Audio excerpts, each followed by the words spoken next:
கணவருடைய பெயரை சொல்லலாம் அப்படிங்கிறதுக்கு ஒரு நேரடியான ஆதாரம், ஒரு அழகான ஒரு ஹதீஸுடைய ஆதாரம் உள்ளது. புகாரி 5228வது ஹதீஸ்ல இடம்பெற்றுள்ளது. இன்னும் நிறைய ஹதீஸ்கள், இன்னும் நிறைய புகாரி, முஸ்லிம் போன்ற ஹதீஸ்கள்ல இடம்பெற்றுள்ளது. நம்ம இப்போதைக்கு இந்த ஒரு ஹதீஸின் அடிப்படையை கொண்டு பார்ப்போம்.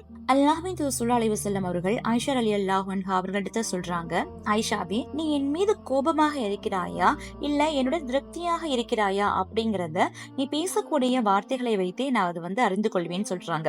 அதற்கு ஆயிஷா ரலியல்லாஹு அன்ஹா அவங்க, அது எப்படி யார சொல்லலாம், நான் சொல்லாமலேயே நான் கோபமாக இருக்கிறேனா, நான் திருப்தியோடு இருக்கிறேனா நீங்க எப்படி தெரிஞ்சுப்பீங்கன்னு சொல்லிட்டு கேட்கும்போது, அதுக்கு அல்லாஹ்வின் தூதர் ஸல்லல்லாஹு அலைஹி வஸல்லம் அவர்கள் சொல்றாங்க, நீ என்னை குறித்து திருப்தியுடன் இருக்கும் பொழுது பேசினால் முஹம்மதுடைய இறைவன் மீது சத்தியமாக என்று கூறுவாய், அதுவே என் மீது நீ கோபமாக இருந்தால் இப்ராஹிமுடைய இறைவன் மீது சத்தியமாக என்று கூறுவாய். இதை வச்சுதான் நீ என் மீது என்னுடைய பெயரை கூட சொல்லாத அளவுக்கு நீ என் மீது கோபமாக இருக்கிறாய் என்பதை நான் தெரிந்து கொள்வேன் அப்படின்னு சொல்லிட்டு அல்லாஹ்வின் தூதர் ஸல்லல்லாஹு அலைஹி வஸல்லம் அவர்கள் சொல்றாங்க. அதற்கு ஆயிஷா ரலியல்லாஹு அன்ஹா, ஆம் யா ரசூலுல்லாஹ், நீங்க சொல்றது சரிதான், நான் உங்களுடைய பெயரை தான் சொல்ல மாட்டேன், நான் என்னதான் இப்ராஹிமுடைய பெயரை சொன்னாலும் கூட உங்கள் மீது நான் எந்த ஒரு வெறுப்பும் காட்ட மாட்டேன், உங்களுடைய பெயரை மட்டும் தான் நான் சொல்ல மாட்டேன் அப்படின்னு சொல்லிட்டு சொல்றாங்க.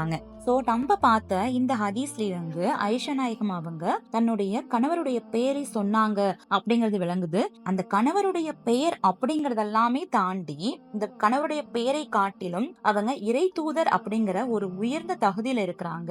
இன்னும் கணவராக இருக்காங்க, மனைவியை விட ரொம்ப அதிகமான வயசுக்குரியவர்களாக இருக்கிறாங்க. அப்படியெல்லாம் இருந்தும் கூட ரசூல் ஸல்லல்லாஹு அலைஹி வஸல்லம் அவங்களுடைய பெயரை ஆயிஷா நாயகம் சொல்லியிருக்காங்க.